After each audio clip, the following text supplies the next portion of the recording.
Bonjour les sportifs connectés, c'est Jérôme du blog montrecardiogps.fr. Je vous présente ici la fin du test du Honor Band 6. Alors c'est un bracelet connecté, mais qui m'a un peu attiré au départ par son format élargi. C'est-à-dire que il a la finesse d'un bracelet connecté, mais en même temps on a quand même un grand écran, ce qui le rapproche quand même pas mal des montres connectées. Donc il est un peu entre les deux, et alors avec les avantages des deux, et forcément quelques inconvénients qu'on va voir ensemble. Alors pour le présenter, le design il est un peu comme tous les bracelets low cost, il est un peu fade. Bon, c'est un design basique, il est très léger, il fait 29 grammes, et puis il est quand même très bien fini. C'est-à-dire que là, quand on voit la jonction entre le bracelet et le boîtier, c'est du bien fini. Le bracelet il est très confortable, il est en silicone, les bords sont légèrement arrondis, donc il n'attaque pas la peau. Mais bon, son gros avantage, c'est quand même cet écran AMOLED, qui fait 194 pixels par 368, donc en fait c'est l'équivalent d'une Samsung Galaxy Watch 4 ou d'une Apple Watch. Et, il est tactile, ça fonctionne vraiment très bien. Vraiment il a un super rendu, et en fait on voit même pas le bord. Donc là l'écran, la vitre est arrondie, et puis en fait on voit même pas le bord de l'écran qui est en dessous. Il couvre 85% de la surface du boîtier, donc c'est assez exceptionnel. Il est en extinction automatique. Ici j'ai activé une option qui permet de l'allumer pendant 5 minutes, mais sinon normalement il s'allume pendant quelques secondes. Ça c'est pour économiser de la batterie. Puisqu'on parle de batterie, alors l'autonomie est super bonne, c'est 14 jours d'autonomie en utilisation connectée. Donc pour un bracelet de cette taille, c'est quand même super. En fait, il y a des montres connectées qui font largement moins que ça. Et la recharge est super rapide. On recharge 50% de la batterie en 15 minutes. Et après, il faut à peu près 50 minutes pour la recharge complète. Au niveau des capteurs, on a un capteur cardio ici au dos qui fait également oxygénation sanguine, donc le SpO2. Et en revanche, il n'y a pas de GPS à l'intérieur. Alors, on peut quand même fonctionner avec un GPS pour l'utilisation sportive. On va voir ça dans la suite de la vidéo. En fait, c'est le mode qu'on appelle le GPS connecté. Donc, il peut utiliser les données GPS d'un smartphone qui est connecté en Bluetooth, mais à l'intérieur de ce boîtier, il n'y a pas de GPS. On verra que ça a une implication sur l'utilisation sportive entre ce qu'on peut faire et ce qu'on ne peut pas faire. Il n'y a pas non plus d'altimètre, donc aucune donnée d'altitude ou de dénivelé.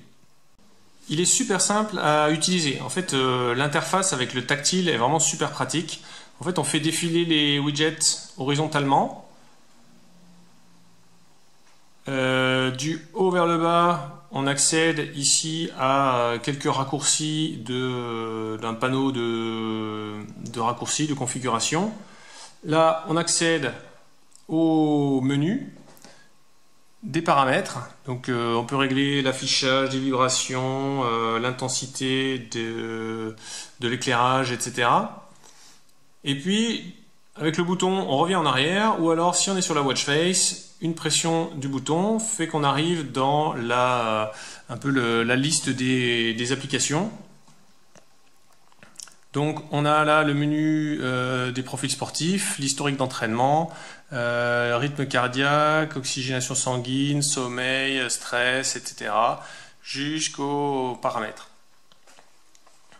Alors si vous êtes intéressé par ce Honor Band 6, je vous mettrai dans la description de la vidéo un lien pour le télécharger sur un site partenaire, et ainsi je pourrai toucher une commission sur votre commande. On passe à l'utilisation sportive. Donc pour le sport, il y a deux façons d'utiliser. Il y a avec ou sans GPS. Et en fait, en fonction du sport que vous faites, il faudra choisir l'un ou l'autre, ou éventuellement vous pourrez faire les deux. Lorsqu'il n'y a pas de GPS, en fait c'est l'accéléromètre à l'intérieur du boîtier qui va compter le nombre de battements de bras que vous faites, et en considérant que à chaque fois que vous faites un battement de bras, vous faites une foulée. Donc ça veut dire que vous pourrez fonctionner comme ça sur les sports, notamment de course à pied, mais dès lors que votre poignet est fixe, Vous pouvez pas, donc pour du vélo par exemple, ou si vous marchez avec une poussette, ça fonctionnera pas. Et donc pour tous ces sports-là, il faudra utiliser le GPS. Pour la course à pied, vous pouvez faire ça sans GPS. Cela dit, c'est quand même plus précis d'utiliser le GPS. Alors, pour ce qui est des profils sportifs, on a une dizaine de profils, donc course à pied en extérieur, en intérieur. Donc en extérieur, on pourra utiliser le GPS connecté, en intérieur, on pourra faire sans GPS. Marche intérieur-extérieur, vélo intérieur-extérieur, natation en piscine, vélo elliptique, rameur et autres. Autres, on peut l'utiliser pour tous les sports cardio. Ensuite, dans les profils, on a des options qui permettent de régler quelques outils sportifs, soit des objectifs, soit donc de distance ou de chrono, soit des alertes de fréquence cardiaque, soit des tours automatiques. Là, vous voyez qu'on est en attente de GPS. Ce qu'il faut faire attention, c'est que vous avez bien activé sur votre téléphone que l'application ait accès à vos données de géolocalisation. Et ensuite, on part comme ça.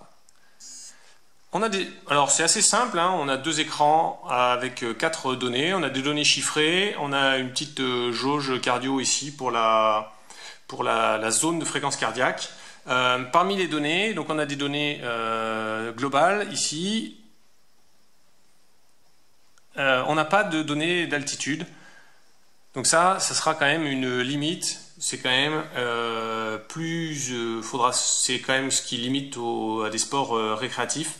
Si vous voulez plus de détails sur l'utilisation en sport, alors je vous renvoie vers le blog où je vous parlerai des différentes options, de la précision aussi du capteur GPS et puis du capteur cardio notamment.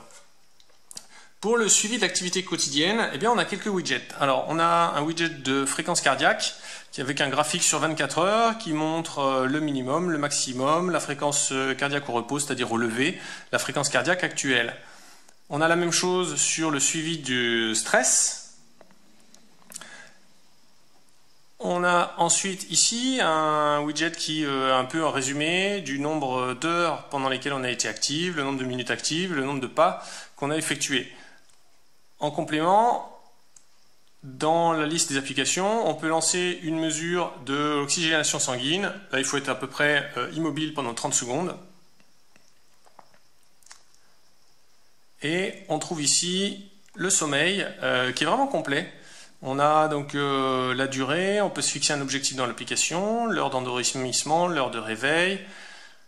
Et également, on prend en compte les siestes, et on a beaucoup plus de données dans l'application quant aux phases de sommeil. Vous voyez que l'écran est très réactif, on retrouve le stress ici, on a les exercices de respiration guidée. Donc quelque chose d'assez simple, mais je pense que c'est ce qui est utile à peu près tous les gens quand même, sauf ceux qui veulent vraiment avoir un suivi santé. Là, c'est vraiment un suivi de l'activité quotidienne. En termes de fonctionnalités connectées, eh bien, on peut changer la watch face comme on le fait sur de nombreuses montres GPS, tout simplement comme ça.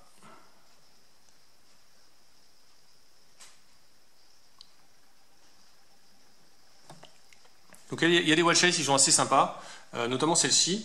On reçoit les notifications. On les tire comme ça du bas.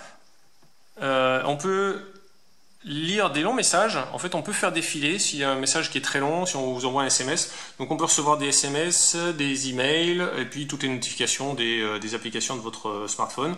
Et puis, dernière chose, on a la météo, donc du jour, avec les températures minimales, maximales et actuelles.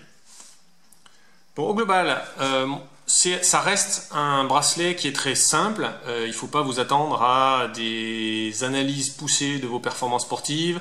Il ne faut pas vous attendre à des conseils pour améliorer vos performances sur un 10 km ou un marathon. En revanche, pour du suivi simple, suivi d'activités quotidiennes, suivi de sport occasionnel, ça suffira. Et moi je vous dis, je pense que ce qui fait la différence, c'est ce bel écran, le fait que en fait il est tellement beau et grand qu'on en vient à avoir des avantages d'une montre connectée. Et puis deux, le fait que ça reste fin, donc pour les gens qui n'aiment pas porter des grosses montres, voilà, c'est un petit bracelet 29 grammes et qui conviendra assez bien à